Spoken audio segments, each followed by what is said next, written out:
Hola, muy buenos días compañeros, espero que estemos muy bien todos, esperando que pase esta contingencia para volvernos a ver y continuar con las clases en vivo y a todo color. Bueno, pues ahora como vemos aquí transmitiendo desde mis oficinas privadas de la Suprema Corte de Justicia de la Nación, como ministro asesor de los ministros de esta instancia, nos encontramos. Publicaciones de la directora, continuamos con lo que vienen siendo derechos reales o lo que es derechos de bienes, etcétera, etcétera. Y vamos a ahondar ahora sobre lo que viene siendo la propiedad. Recordemos que la propiedad es una de las formas de adquirir la propiedad, compañeros, una de las formas en cómo se puede adquirir la propiedad.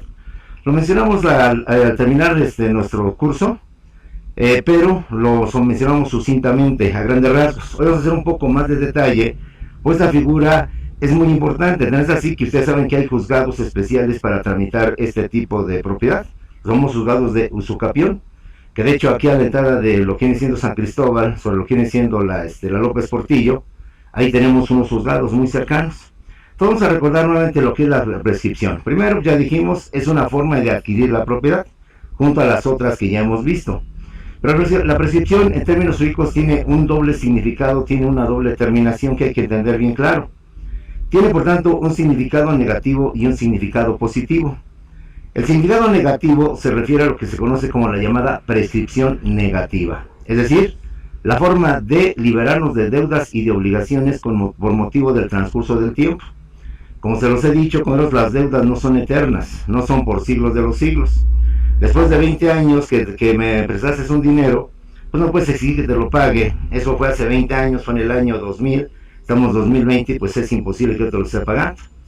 Si una letra de cambio que expidieron a su favor ya tiene más de 15 años, pues también resulta ya jurídicamente hablando imposible que te la puedan pagar. Eso es justamente prescripción negativa. Y este tipo de prescripción, pues recordemos que lo vimos en la materia de derecho de obligaciones o teoría de las obligaciones, que mal que bien que mal ya se vio, y que la prescripción es una de las formas de extinguir las obligaciones, más no la única. Recordemos que además de la prescripción para extinguir las obligaciones está principalmente el pago, que es la forma principal de extinguir las obligaciones. Está lo que viene siendo la novación, está la confusión, la compensación, la reivindicación y otras figuras más, que espero ya las tengas bien presentes y sepas a qué me estoy refiriendo con esto. Y no ahorita te vengan las dudas sobre qué es novación, sobre qué son la reivindicación y demás tipos de situaciones, la extinción del término también. La que nos interesa y la que vamos a desglosar ahora con mayor detalle por lo que representa y lo que significa es la famosa prescripción positiva. Recordemos que la prescripción positiva también se llama la prescripción adquisitiva y también se le llama la usucapión, ¿sale? ¿Qué es la prescripción positiva, prescripción adquisitiva o también llamada la usucapión? Es la forma de adquirir bienes y derechos por o con motivo del transcurso del tiempo. Sobre los bienes y derechos es adquirir la propiedad, pero hablamos de bienes muebles y de bienes inmuebles. En tanto de bienes muebles hablamos de bienes mostrencos, y en cuanto a bienes inmuebles hablamos de bienes vacantes, es decir, de aquellos bienes que se desconoce su dueño o que al menos no tienen dueño, que están abandonados en el caso de lo que son los bienes inmuebles, o que simplemente se perdieron o están extraviados en el caso de lo que son los bienes muebles, compañeros, ¿vale? De esta manera es lo que nos interesa y esta es la precisión que llevamos en esta otra parte de derecho civil, que son los derechos reales, los derechos de bienes, etcétera, etcétera, ¿sí? Recordamos una vez más, los bienes muebles también se llaman bienes mostrencos cuando estos no tienen dueño, cuando estos están abandonados, cuando estos por tanto se extraviaron, están perdidos o quedaron ahí olvidados. Alguien pasó a un baño público para lavarse las manos, se quitó el reloj, se quitó el anillo de oro, por así llamarle, y se lo olvidaron. Y otra persona los encuentra, pues ese sería un bien mostrenco, por decir algo. Los bienes mostrencos, por tanto, son las joyas, los relojes, las computadoras, los coches, obviamente, todo aquello que sabemos como son equipos y herramientas. Respecto a los bienes inmuebles, estos son los bienes que están abandonados, que están desocupados, que por tanto carecen de dueño o al menos se ignora quién pueda ser el dueño. Y para tal efecto pues tenemos lo que son los predios, las fincas rústicas, las fincas urbanas, los departamentos, las casas y todo aquello que tú y yo conocemos como famosos bienes inmuebles, ¿sí? Bueno, Y esto, reitero, pertenece al derecho patrimonial, a los derechos reales. Ve cómo se relacionan un derecho con otro derecho y ve cómo vamos formando aquí en nuestra escuela lo que viene siendo pues tu personalidad jurídica. Por tanto, vamos a hablar ya de forma más clara y de forma más profunda sobre la prescripción positiva, la que nos interesa para este curso, la usucapión. Y lo vuelvo a repetir, y perdón, ya sabes mi lema, de tanto que lo repito, me lo aprendo. ¿Qué es la prescripción positiva? También llamada prescripción adquisitiva, o también llamada la usucapión, perdón, es la forma de adquirir la propiedad de bienes muebles e inmuebles, en este caso mostrencos y vacantes, con el transcurso del tiempo o por el transcurso del tiempo. Para que esta prescripción pueda proceder, se requiere satisfacer ciertos requisitos o ciertas condiciones. Esos requisitos o condiciones son los siguientes. Primeramente, deben de ser bienes abandonados, bienes ocupados en el caso de inmuebles, es decir, vacantes, o bien bienes abandonados, bienes perdidos, en caso de bienes muebles o también llamados mostrencos, cuyo dueño se ignora por razones obvias o al menos se desconoce quién pueda ser el dueño, ¿sale? Para que exista esta prescripción se requieren las siguientes condiciones o requisitos, ya las mencioné hace rato. Otra más, que la posesión que tenemos de estos bienes sin dueño debe de ser a título de propietario. Es decir, mi intención es quedarme como dueño, como propietario, no más es ocuparla. Mi intención es quedarme como propietario. El primer requisito, tener la posesión en calidad de propietario. El segundo requisito es que sea de forma pacífica, es decir, sin violencia, sin generar ningún tipo de golpes, ningún tipo de riñas, ningún tipo de situaciones desagradables. Porque en todo caso, si así se hiciera, pues hablaríamos de un asalto, hablaríamos de un robo, en donde al quitarnos nuestras cosas, pues simplemente estamos empleando la violencia. Y en el caso de los bienes inmuebles, pues sería un despojo. Cuando una persona quita a una persona del predio, de la casa, lo está despojando, entonces más bien sería un delito penal. Entonces requiere que sea pacífica, ¿sale? Sin violencia. Otro requisito es que sea pública. ¿Eso qué quiere decir? Que sea del conocimiento de la gente, al menos de los vecinos, de la gente que está alrededor de nosotros. Es decir, que haya testimonios, o mejor dicho, testigos, que en un momento determinado puedan abogar a nuestra parte y decir que les consta que desde hace 3, 4, X años, ellos saben que uno vive ahí o que uno es el dueño, que al menos uno ha estado ahí al tanto de todo eso. Que desde que nuestros hijos eran pequeños, pues a ellos les consta que ahí hemos siempre vivido, lo que ustedes quieran. Que haya pues testimonios, testigos de gente que pueda decir sobre el tiempo que tenemos de estar viviendo o estar ocupando ese lugar. También por posesión pública es que existan constancias oficiales, documentos oficiales. Esto es, recibos de la luz, recibos de todos los servicios como son la luz, el agua, lo que viene siendo el predial y sobre todo los contratos. Por eso cuando algún día alguien vaya a ocupar un bien inmueble, pues lo primero que tenemos que hacer es bardearlo. Ahora, previendo que de la noche a la mañana nos llegue el supuesto dueño, pues hay que bardearlo con alambre, lo cual no va a implicar muchos costos. Si vemos que en un cierto plazo razonable nadie reclama, nadie nos pide algo, pues quizás ya empezar a bardearlo, pero con una barda no muy fuerte, lo suficiente para que se sostenga y así por el estilo. Para tal efecto, lo primero que debemos hacer es ir ante las autoridades del municipio o del gobierno, como son la compañía de luz, para tramitar nuestro contrato y nuestros recibos al nombre de la persona que queremos que sea el titular de ese predio. La cuarta condición o requisito es que sea continua, que sea prolongada, que sea permanente, que esa ocupación no sea por ratito, no sea por momentos, sino que se mantenga de forma constante. Y aquí viene otro punto muy importante sobre el tiempo. ¿Qué tiempo debe transcurrir para que proceda la prescripción? Hablamos de que la prescripción es la forma de adquirir las propiedades por el transcurso del tiempo. Pero la pregunta es cuántos años deben de pasar o días deben de pasar. Al efecto, hacemos la siguiente aclaración. El mismo Código Civil establece los plazos o establece el tiempo. Tratándose de bienes inmuebles, es decir, de bienes vacantes, en la ley habla de 5 a 10 años. Y vamos a ver por qué habla de un periodo mínimo de 5 años y un periodo máximo de 10 años. Esto es de bienes inmuebles, de bienes vacantes. Tratándose de bienes muebles, es decir, de bienes mostrencos, la ley establece obviamente un periodo menor que es de 3 a 5 años. Lo reitero y perdón, de tanto que lo repito me lo aprendo. Caso de bienes inmuebles, es decir, de bienes vacantes, el plazo es de 5 a 10 años. Hoy te explicamos por qué esa situación de 5 a 10 años. Caso de bienes muebles, es decir, de bienes mostrencos, es de 3 a 5 años, por razones obvias, menor tiempo. ¿Por qué, compañeros, se requiere que la prescripción sea de 5 años o qué se requiere para que sea de 10 años? Pasemos pues al primer caso. La prescripción de 5 años procede en los siguientes casos. 1. Cuando previamente se haya hecho una inscripción o registro de posesión. Es decir, la persona que tiene la posesión de un bien inmueble, si es que quiere adquirir la propiedad en un periodo de 5 años, aparte de lo que ya te he mencionado, debe ser una inscripción o un registro de posesión. Y aquí viene la primera tarea que te vengo a dejar, que me vas a entregar regresando de este receso educativo, como le están llamando. Quiero que me investigues como futuro abogado. Un abogado no más es ver leyes, estudiar leyes, aprender leyes, sino investigar. La ley me dice que debo de hacer una inscripción o un registro de posesión. Pero el Código Civil no me señala ante qué autoridad debo de hacer este registro o esta inscripción.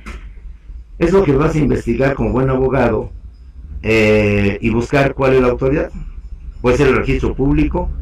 Recuerda que ver los registros públicos, el registro público estatal o el registro público federal, o puede ser la misma dependencia del municipio, del estado, como es catastro, o a lo mejor cuando damos de alta el predio para lo que viene siendo el servicio de agua, eso sería un registro de posesión. Es la primera tarea que debes de hacerme. La ley simplemente menciona, pero no explica más allá de lo que viene siendo este famoso registro de posesión. Es la primera tarea. Investígame por favor en dónde se debe hacer o cómo se debe de obtener ese famoso registro o inscripción de posesión, para que en un momento determinado la prescripción nada más sea de 5 años. Como segundo requisito, se requiere que además de esta inscripción, la posesión que tenemos nosotros sea de buena fe, es decir, sea pacífica, sea continua y sea también pública. ¿Sale? Esto es, compañeros, en cuanto a la posesión de 5 años.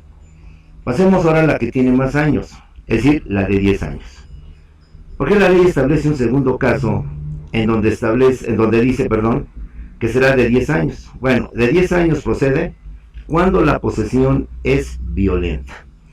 Cuando al hacerse la posesión, pues se emplearon, obviamente hubo una riña, hubo un golpeteo, y se posesionó a través de este predio bajo la violencia, o bien se hizo de mala fe, engañando a la persona, defraudando a la persona, cosas por el estilo.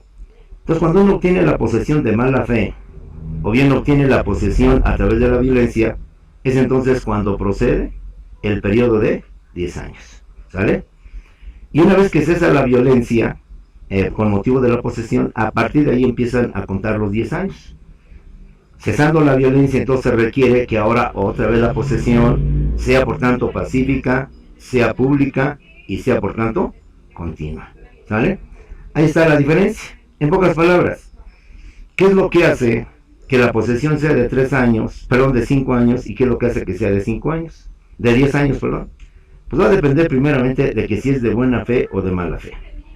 Si es de buena fe, es de 5 años. Si es de mala fe, es de 10 años.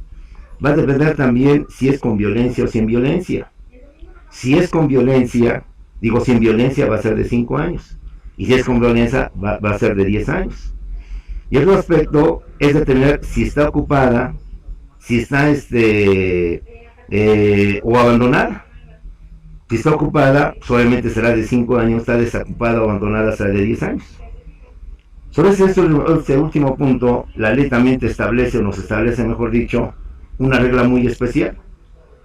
Nos dice la ley, compañeros, que el periodo de 5 y de 10 años puede incrementarse.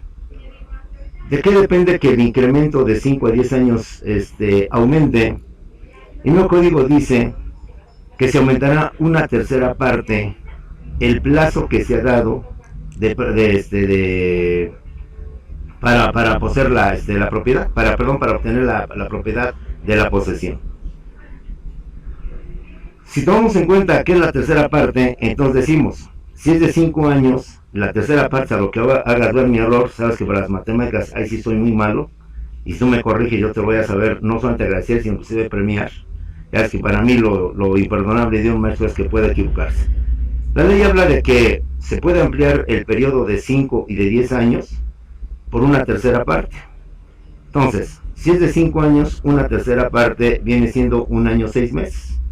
Por lo tanto, estamos hablando de 6 años con 6 meses.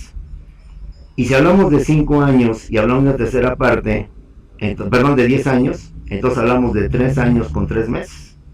Pues significa, por tanto, que entonces el plazo sería de 13 años con 3 meses. ¿Sí? Reitero una vez más, compañeros, la ley establece que el plazo para poder llevar a cabo la prescripción puede incrementarse, puede aumentarse en una tercera parte, Si es así, si es de 5 años, una tercera parte viene siendo igual a 1 año con 6 meses. Por tanto, la prescripción operaría en 6 años con 6 meses. Si es de 10 años, entonces la prescripción aumentaría a 3 años con 3 meses. Lo significa, por tanto, que la prescripción sería de 13 años con 3 meses. Ahora, ¿cuándo se amplía o se incrementa el plazo de la prescripción? La ley también es muy clara y nos dice que si se trata de bienes rústicos, es decir, de bienes rurales, de bienes que están en el campo, se ampliará dicho plazo si se comprueba, si se acredita que el poseedor no ha sembrado, no ha cultivado en la mayor parte del tiempo que ha tenido la posesión. Se supone que como predio rústico se lo está ocupando, entonces él como rústico debe de sembrarlo, cosecharlo, no sé, maíz, árboles frutales, trigo, lo que sea adecuado en esa zona. Si se acredita por alguien que tenga interés jurídico en esta situación, de que dicho poseedor no ha hecho nada o la mayor parte de la posesión no ha sembrado, entonces es cuando procede la ampliación de 5 años a 6 años, 6 meses, o bien de 10 años a 13 años con 3 meses. Tratándose de finca rústica, de finca rural, diría que se encuentra destinada a lo que es el campo, a lo que es siendo otro tipo de actividades relacionadas con esto. También se va a ampliar el plazo, como lo hemos mencionado, si se trata de fincas urbanas, es decir, fincas o predios que están en la ciudad, que están en alguna zona metropolitana.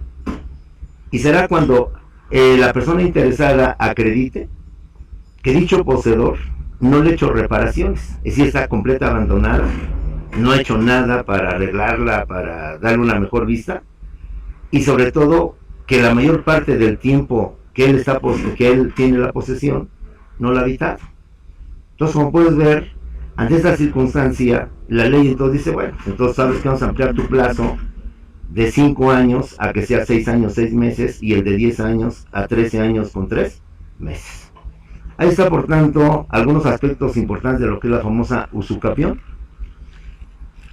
Respecto de los bienes muebles, esto es de los bienes inmuebles. Repito, de los bienes inmuebles, la prescripción opera de 5 a 10 años.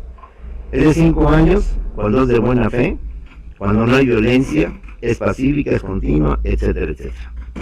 Es de 10 años cuando la posesión es de mala fe, algún engaño, algún fraude, es hecha con violencia, y a partir de esa la violencia empieza la cuestión de que sea pública, sea continua, etcétera, etcétera.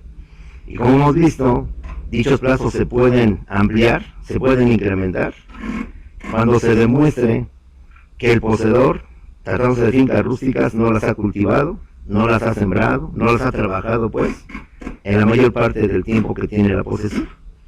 Y tratando de fincas urbanas, edificios, departamentos, casas, etcétera, se demuestre o se acredite que el poseedor pues no la ha habitado, o que la habita muy poco, regularmente, y pues en su mayoría está desocupada, sigue desocupada, y sobre todo que no ha hecho ninguna reparación, algún arreglo, no sé, barda, puertas, ventanas, el inmueble sigue igual como cuando lo acreditó que era el poseedor.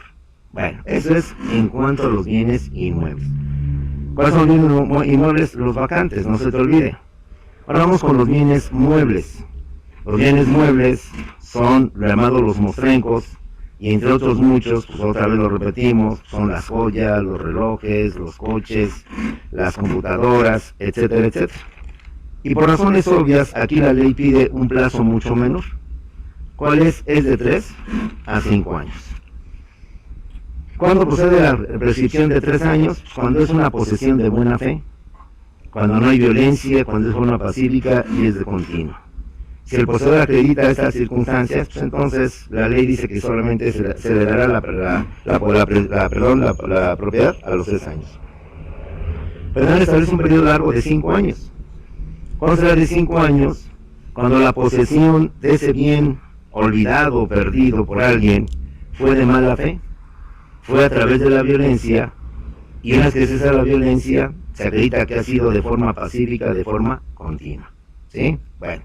Todos los bienes muebles, es decir, los famosos mostrencos, que son abandonados, que se perdieron, se extraviaron o se olvidaron por el dueño, y pues obvio, me lo encuentro y desconozco quién es el dueño, yo puedo quitar la propiedad de dichos bienes si es una posesión pacífica, de buena fe, y no fue con violencia. Entonces a los 3 años yo acredito su propiedad, o mejor dicho, la autoridad acredita mi propiedad. Si al revés, esa posesión la hice de mala fe, engañando, no sé, préstame tu reloj, préstame tu anillo de oro y ya no te lo regreso, mala fe, o con violencia, entonces se prorroga a 5 años, siempre y cuando se dice que posteriormente al cese de la violencia se hizo de forma pacífica y de forma continua. Bueno, como puedes ver, la prescripción tiene varios aspectos que tener en cuenta, futuro abogado, verlos visualizando, verlos analizando.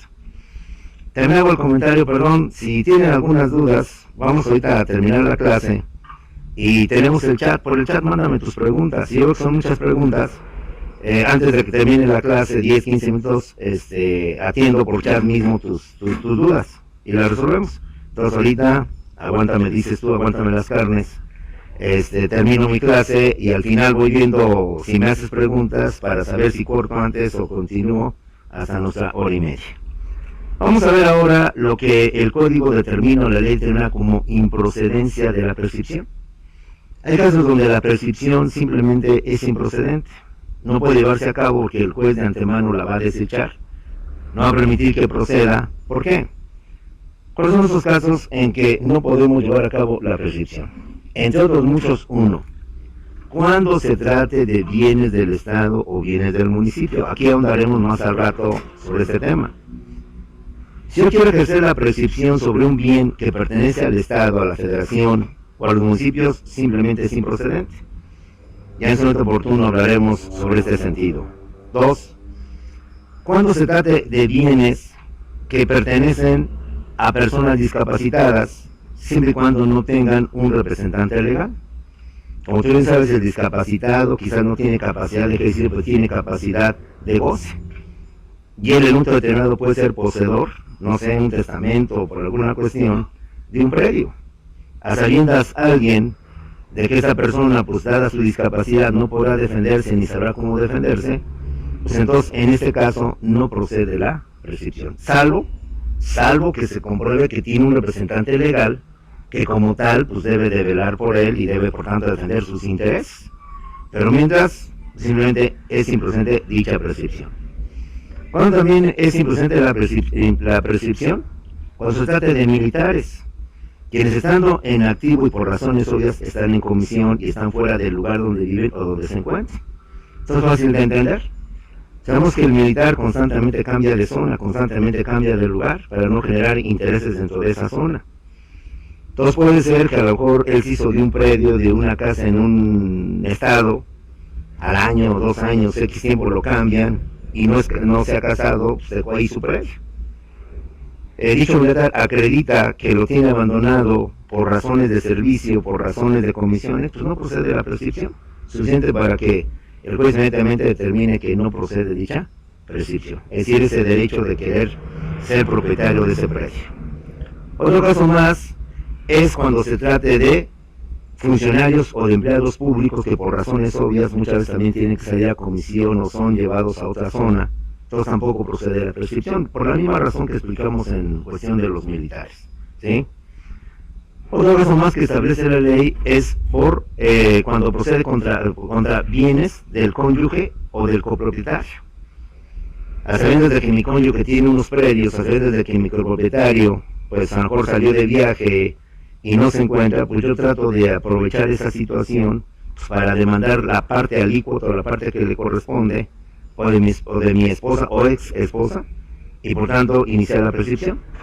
Se acredita esta situación y por tanto la prescripción no puede surtir sus efectos, no puede llevarse a cabo. ¿Sí? Bueno. Otro aspecto muy importante es la interrupción de la prescripción. Sabemos que la ley nos dice bien claro que es de 5 a 10 años tratándose de bienes inmuebles y de 3 a 5 años tratándose de bienes muebles.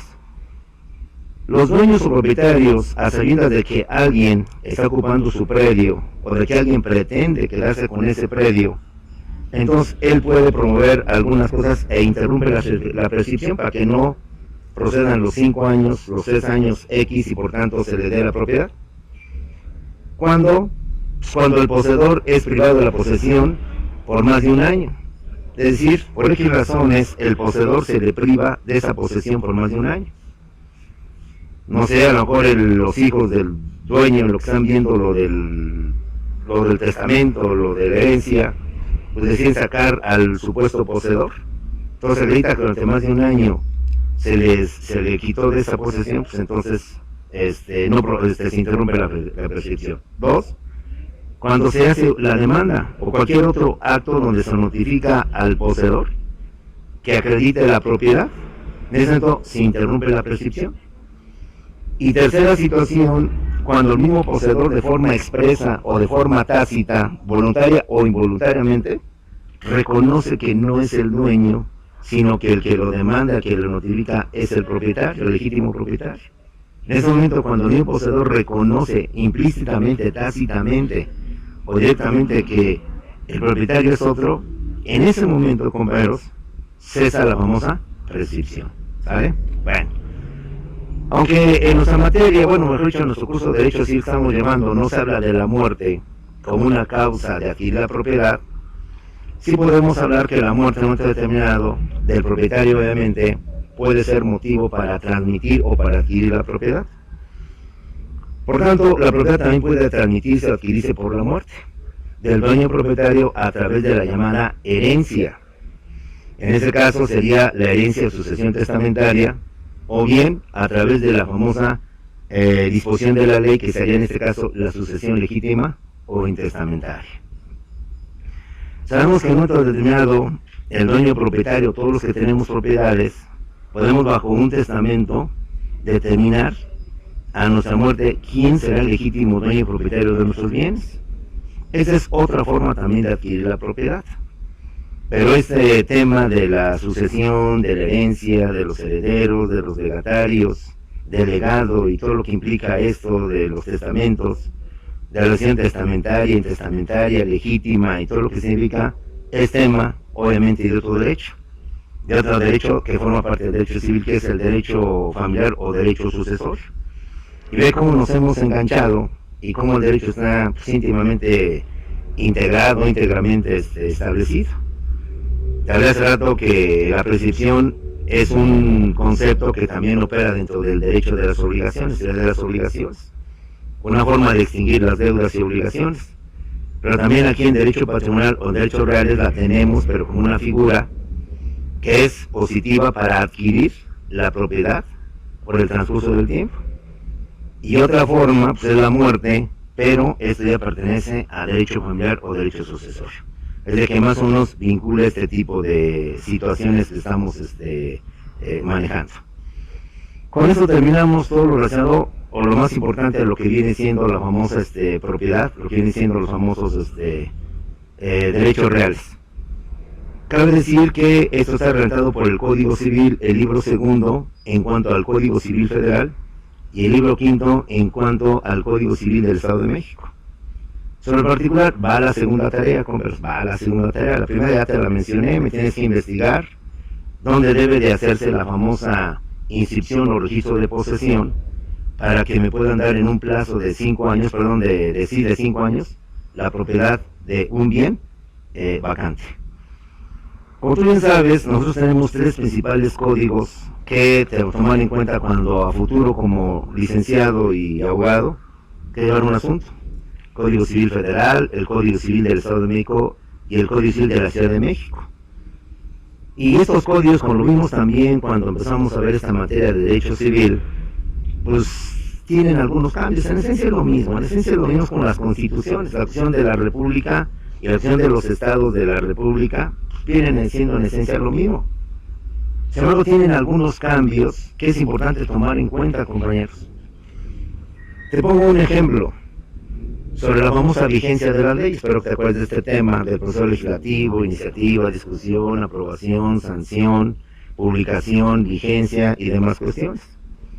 Es decir, a partir de qué momento la ley debe de aplicarse, la ley debe de observarse y la ley, por tanto, debe de ser objeto de aplicación, mejor dicho, de cumplimiento por parte de los ciudadanos en demás situaciones, ¿sí?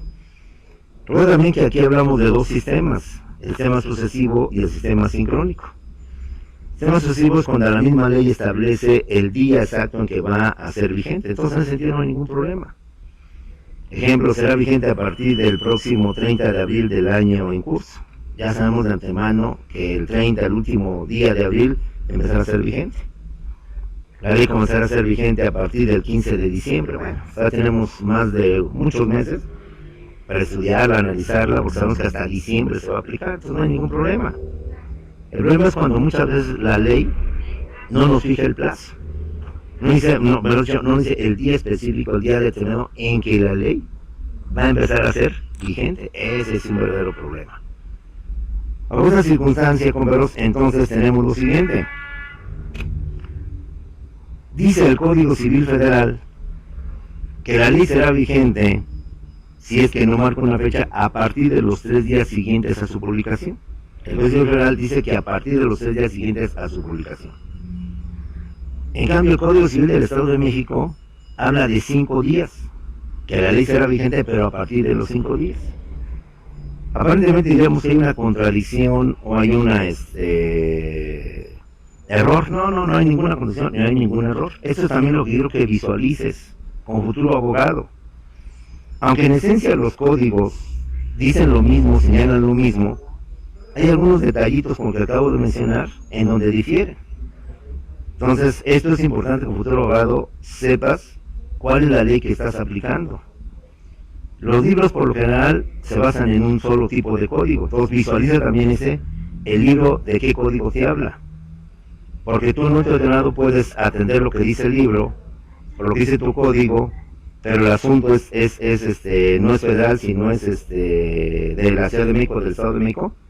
Y dices, caray, hablan de 3, acá hablan de 5 días. No, o sea, esto también es que lo tomes en cuenta, lo tengas bien presente. Creo que tenemos ya bien definido que hay 3 códigos, bueno, los más importantes por la zona en donde nos encontramos, pero pues en sí son 32 códigos, más dicho 32 de los estados, de cada estado, perdón, y el federal ya son 33 códigos. Y que por la zona, pues los que debemos tener bien presentes es el civil federal, el civil del Estado de México y el civil de la Ciudad de México. Entonces, bajo esta perspectiva, la siguiente tarea es esta, compañeros. Quiero que ahora te la hagas de investigador. Así como te mencioné el ejemplo de cómo el Código Civil Federal y el Código Civil del Estado de México manejan 2 periodos diferentes de vigencia, el federal de 3 días y el del Estado de México de 5 días, quiero que me busques algunos aspectos donde difieren los códigos. Vuelvo a repetir, no es que se contradigan, no es que estén mal, simplemente que cada legislatura, el Código Federal, recuerda que lo hace el Congreso de la Unión, diputados y senadores, y los códigos estatales los hace justamente el poder legislativo de cada estado. Entonces, según las leyes de cada estado, pues ellos también marcan sus plazos, sus periodos, sus términos. Un ejemplo más, sabemos que para el Distrito Federal el Código Penal seguramente el aborto ya no lo penaliza, claro, siempre y cuando esté dentro de las condiciones que establece.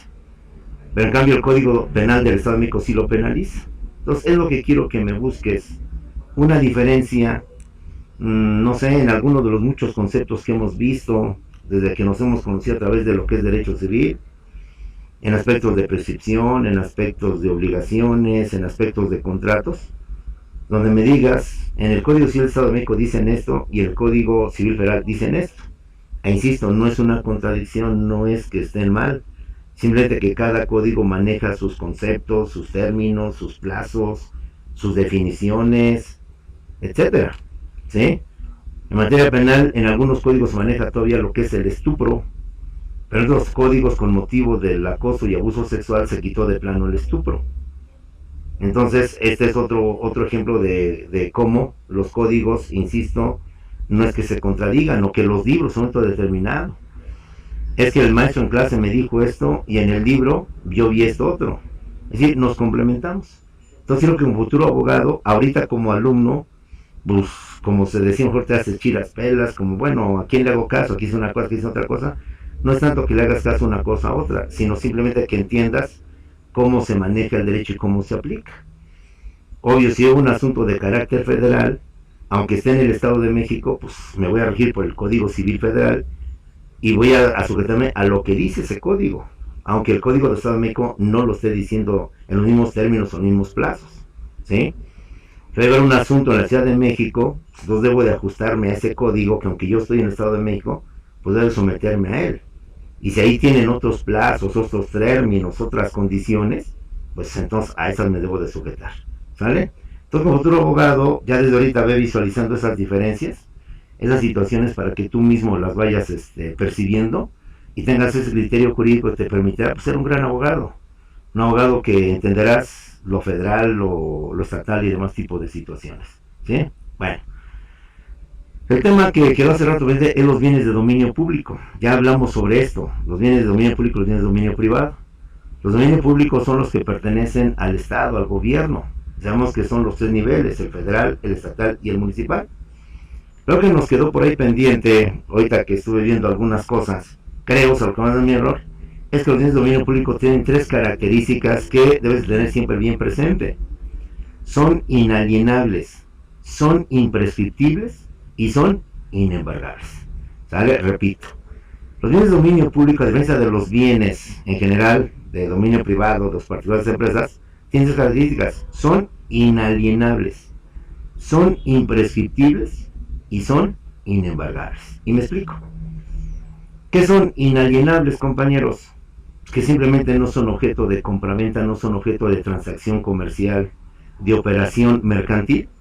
Ejemplo, yo no puedo vender Palacio Nacional, soy presidente, pero no por eso me faculta para vender Palacio Nacional.